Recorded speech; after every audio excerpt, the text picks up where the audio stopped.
हमारी एक और वीडियो में आपका स्वागत है। हम हर हफ्ते शेयर मार्केट से जुड़ी हुई बेहतरीन जानकारी के साथ आते हैं। शेयर मार्केट से जुड़ी हुई बेहतरीन जानकारी के लिए आप भी हमारे चैनल को सब्सक्राइब करके शेयर मार्केट से पैसे कमा सकते हैं। पावर सेक्टर का एक ऐसा शेयर जिसने पिछले एक साल में 444% का प्रॉफिट दिया है, जिसके बाद हर कोई इस कंपनी के बारे में जानना चाहता है। लिहाजा आज हम इसी कंपनी के बारे में बात करने जा रहे हैं। मैं बात कर रहा हूँ इरेडा की, यानी IREDA की। ये एक सरकारी कंपनी है। इस कंपनी को 1987 में बनाया गया था और ये कंपनी 29 अक्टूबर 2023 में शेयर मार्केट में लिस्ट हुई थी। ये कंपनी सोलर और रिन्यूएबल एनर्जी सेक्टर के प्रोजेक्ट को फाइनेंस करती है, यानी ये कंपनी एनर्जी सेक्टर की जितनी भी कंपनियां हैं उन तमाम कंपनियों को लोन देती हैं। इस वक्त एनर्जी सेक्टर की बहुत सारी कंपनियां हैं, जैसे Tata power, Azure power, ReNew power, Adani power, NHPC और सुजुलॉन। इसके अलावा एनर्जी सेक्टर की बहुत सारी कंपनियां हैं। इन कंपनियों में से अगर किसी कंपनी को पैसों की ज़रूरत होती है तो वो कंपनी IREDA से लोन लेती है। अभी तक हमने इस कंपनी के बारे में जाना था। अब हम इस कंपनी के फंडामेंटल के बारे में जानते हैं, लेकिन उससे पहले इस शेयर पर एक नज़र डाल लेते हैं। जब ये कंपनी शेयर मार्केट में लिस्ट हुई थी उस वक्त इस शेयर का प्राइस 62 रुपये था, लेकिन आज इस शेयर का प्राइस 272 रुपये है। इस शेयर ने पिछले एक साल में 444% का प्रॉफिट दिया है और पिछले एक महीने में 53% का प्रॉफिट दिया है।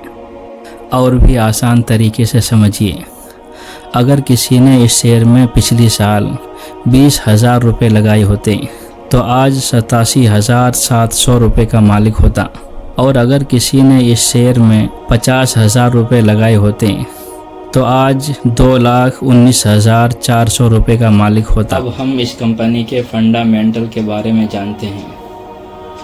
फंडामेंटल में सबसे पहली चीज़ मार्केट कैप है, और मार्केट कैप से हमें कंपनी की वैल्यू मालूम होती है। हमें पता चलता है कि इस कंपनी में लोगों ने कितने पैसे लगा रखे हैं। तो इस कंपनी का मार्केट कैप 73,134 करोड़ रुपए है। अगर हम इस कंपनी के PE रेशो के बारे में बात करें तो इस कंपनी का PE रेशो 54 रुपये 33 पैसे है, और कंपनी का PE रेशो जितना ज़्यादा कम होता है वो कंपनी इतनी ही बेहतर मानी जाती है। अगर किसी कंपनी का PE रेशो 1 या 2 है तो वो कंपनी सबसे ज़्यादा बेहतर मानी जाती है। इस कंपनी का PE रेशो बहुत ज़्यादा है। हम कैसे जानेंगे कि PE रेशो इस कंपनी का ज़्यादा है या कम है या ठीक है? तो उसके लिए इंडस्ट्री PE को देखना पड़ता है, जो हमें बताता है कि इस जैसी कंपनी का PE रेशो कितना होना चाहिए। ये हमें बता रहा है कि इस जैसी कंपनी का PE रेशो 27 रुपये 34 पैसे होना चाहिए। अगर हम इस कंपनी की डेट टू इक्विटी के बारे में बात करें तो हमें पता चलता है कि इस कंपनी पर 5.73% का कर्ज है। डेट टू इक्विटी हमें बताता है कि इस कंपनी पर कितना कर्ज है। तो इस कंपनी पर 5.73% का कर्ज है, और जिस कंपनी पर जितना ज़्यादा कर्ज होता है वो कंपनी इतनी ही बेकार मानी जाती है, और जिस कंपनी पर जितना कम कर्ज होता है वो कंपनी इतनी ही बेहतर मानी जाती है। अगर किसी कंपनी पर 1 या 2 पॉइंट का कर्ज है तो उस कर्ज को बेहतर माना जाता है, लेकिन अगर किसी कंपनी पर इससे ज़्यादा कर्ज है तो वो कंपनी बेकार मानी जाती है। अब हम इस कंपनी के शेयर होल्डिंग पैटर्न के बारे में बात करते हैं। शेयर होल्डिंग से हमें ये पता चलता है कि इस कंपनी में किन लोगों ने पैसे लगा रखे हैं। शेयर होल्डिंग में सबसे पहला है प्रमोटर्स। प्रमोटर्स उन लोगों को कहा जाता है जो कंपनी के मालिक हैं। तो इस कंपनी में 75% पैसे प्रमोटर्स ने लगा रखे हैं, यानी कंपनी के मालिकों ने लगा रखे हैं। नंबर 2 पर है रिटेलर। रिटेलर आम इन्वेस्टर को कहा जाता है, जैसे हमारे तुम्हारे जैसे इन्वेस्टर। तो इस कंपनी में हम जैसे लोगों के 22% पैसे लगे हुए हैं। और नंबर 3 पर है फॉरेन इंस्टीट्यूशनल। और फॉरेन इंस्टीट्यूशनल उन लोगों को कहा जाता है जो बाहर के इन्वेस्टर हैं, जो विदेश के इन्वेस्टर हैं। तो उन लोगों के पैसे इस शेयर में सिर्फ 3% लगे हुए हैं। और नंबर 4 पर है म्यूचुअल फंड।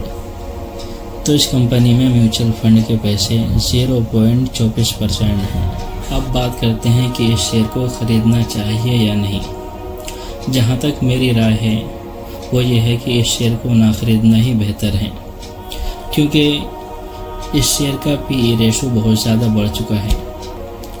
और दूसरी बात यह है कि इस कंपनी पर कर्ज बहुत ज़्यादा है, और जिस कंपनी पर कर्ज ज़्यादा होता है तो उस कंपनी का ज़्यादा भरोसा नहीं होता है।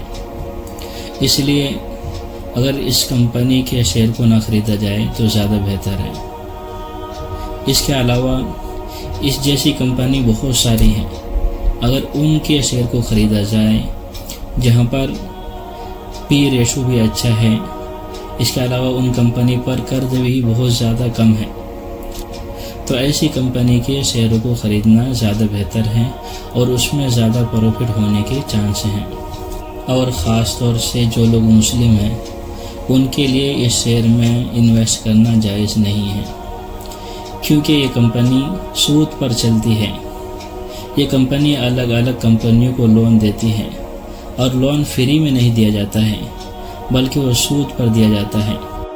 और जो कंपनी सूद का कारोबार करती है, ऐसे कंपनी में मुसलमानों के लिए इन्वेस्ट करना जायज़ नहीं है। बाकी आपकी मर्ज़ी है, आप जो चाहें कर सकते हैं। हम इस वीडियो को यहीं ख़त्म करते हैं। अगले हफ्ते फिर किसी नई वीडियो के साथ मिलते हैं।